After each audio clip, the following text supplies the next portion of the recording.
आज घरची पपई कापली. सो उन्हामध्ये चालले होता पपई खुराला. कॅमेरामॅन जरा नवीन आहे आमचा म्हणून सगळा शिकवायला लागतं त्याला. सो ये पपई घुंगटमध्ये म्हणून पहिला ह्यो घुंगट खोलला.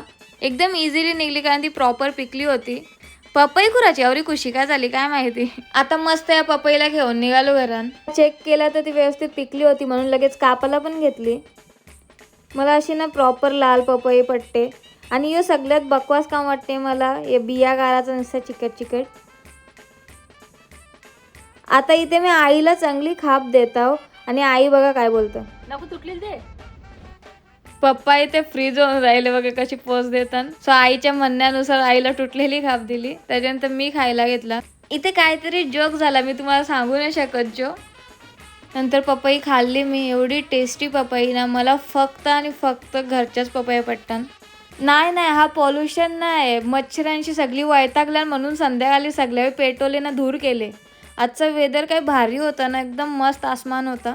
आता मी घेतले मोसंबीचा ज्यूस बनवायला. याच्याने एवढी मेहनत आणि टाईम लागतो ना आणि त्याच्यात हात पण खतरनाकवाला दुखतो. पण एवढी मेहनतीनंतर त्याचा आउटपुट हा असतो म्हणून मी प्रत्येक वेळेस ती मेहनत करते. मेहनतीचा फल तर भेटला.